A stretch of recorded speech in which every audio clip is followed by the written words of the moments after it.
चलिए, स्वागत है आप सभी का एक बार फिर से ज्योग्राफी विद राम सर के यूट्यूब चैनल पर। और हम देखने जा रहे हैं आज MA MSc geography final year के एग्रीकल्चर के प्रश्न पत्र को। Elements and applied most important प्रश्न है सत्र 2025 के लिए। जो भी अगर आप एग्रीकल्चर ज्योग्राफी का आप प्रश्न पत्र देने जा रहे हो तो आप इन प्रश्नों को निश्चित रूप से देख करके जाइएगा। आपकी परीक्षा में निश्चित रूप से प्रश्न आने वाले हैं। तो कौन कौन से प्रश्न इस साल के लिए इम्पोर्टेंट हो सकते हैं, हम उन पर चर्चा करेंगे एक बार। और देखिएगा, जितने भी प्रश्न पत्र मैंने बनाए हैं अब तक, उन सभी में से लगभग और ये पेपर किसी यूनिवर्सिटी के संदर्भ में अगर बात कर ली जाए तो ये फाइनल में चलता होगा या प्रीवियस में भी चलता है। और जहाँ भी ये पेपर चलता है आपके, चलता ज़रूर है, तो आप इसको निश्चित रूप से पढ़ करके जाइएगा। तो पहला ही प्रश्न मैंने यहाँ आपको दिया है, विटलर्सी के कृषि प्रदेश। देखिएगा, डी विटलर्सी ने जो कृषि प्रदेश है वो 13 कृषि प्रदेश डी विटलर्सी ने बताए हैं। उनका वर्णन आपको करना है, एक एक का डिस्क्रिप्शन आपको प्रश्न में देना है। बहुत ही इंपॉर्टेंट प्रश्न है एग्रीकल्चर ज्योग्राफी से रिलेटेड। इसके बाद में दूसरा है, एक सिद्धांत आता है वॉन थ्योनन का कृषि अवस्थिति सिद्धांत, जिसमें उन्होंने एक डायग्राम बना करके, सर्किल टाइप का एक डायग्राम बना करके उसमें विभिन्न प्रकार के क्षेत्रों को दर्शाया है। साग सब्जी पेटी है, दुग्ध उत्पादन है, अन्न उत्पादन है, लकड़ी है, टिम्बर है, उद्योग है, इन सभी को इन्होंने वर्णन किया है। वॉन थ्योनन ने 1826 में अपना कृषि अवस्थिति सिद्धांत दिया था।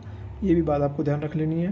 इस तरीके से ये प्रश्न भी आपके लिए इंपॉर्टेंट हो जाता है। इसके बाद में तीसरा प्रश्न मैंने आपको दिया है, भूमध्य सागरीय कृषि की विशेषता क्या है, उसके वितरण को आपको बताना है। अब डायग्राम से भी चित्र जरूर बनाएं, जहाँ चित्र बन सकते हैं वहाँ आप चित्र मैप बनाने की कोशिश करें। डायग्राम बनते हैं तो डायग्राम बनाने की कोशिश करें और अच्छे से प्रश्न को कर करके आएँ ताकि आपको अच्छे अंक मिले। ठीक है। इसके बाद में नेक्स्ट प्रश्न मैंने आपको दिया है, कृषि प्रदेश क्या है, विश्व के कितने कृषि प्रदेश हैं, उन सभी का वर्णन आपको करना है और उनके बारे में आपको बताना है। प्रश्न कुछ इस तरीके से बन सकता है, मैंने आपको अभी दिया है डी विटलर्सी के कृषि प्रदेश, और इस तरीके से भी आपसे पूछा जा सकता है कि कृषि प्रदेश क्या है, और कृषि प्रदेशों का संक्षिप्त वर्णन भी आपसे पूछा जा सकता है। इसके बाद में आप जब कृषि भूगोल पढ़ रहे हैं तो आपसे उसके प्रकृति और विषय क्षेत्र भी पूछे जा सकते हैं। कृषि भूगोल क्या है, उसके प्रकृति, उद्देश्य और विषय क्षेत्र कौन कौन से हैं, उनके बारे में आपको वर्णन करना है। ये पहला ही प्रश्न बनता है।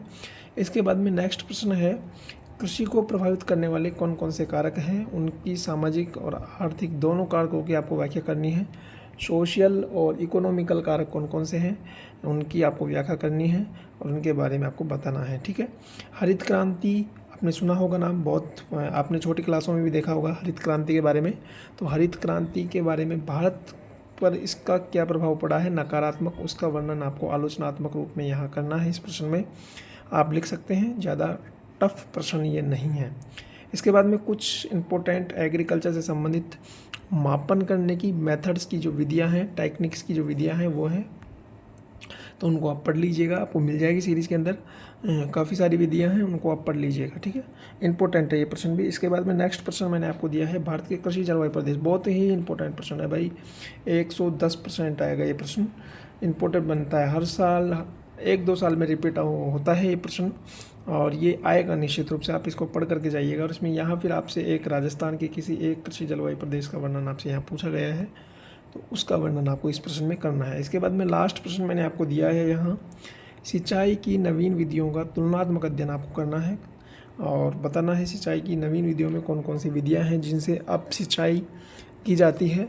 और इसके बाद में मैंने कुछ प्रश्न यहाँ टिप्पणी के लिए आपको दिए हैं, जिसमें एक भारत की कृषि नीति है, यूएसए के कृषि प्रदेश हैं, इंपॉर्टेंट बनता है, और जीन केंद्र विश्व के संदर्भ में आपको देखना है, भूमि उपयोग का वर्गीकरण भी आपको पढ़ लेना है। तो ये थे इंपॉर्टेंट प्रश्न पत्र था आपका एग्रीकल्चर ज्योग्राफी से संबंधित।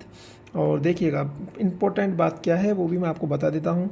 अब आपके इस चैनल पर मैं क्विज़ डाल रहा हूँ, उन क्विज़ को आप सॉल्व करें ताकि आपको आगामी आने वाली जितनी भी एग्ज़ाम्स हैं उनमें आपको फ़ायदा उसका है। खास करके जो ज्योग्राफी से संबंधित जो एग्ज़ाम्स होती हैं, यूजीसी नेट है, टीजीटी पीजीटी है, या फिर फर्स्ट ग्रेड है, स्कूल लेक्चरर है, इनमें ये प्रश्न पूछ लिए जाते हैं।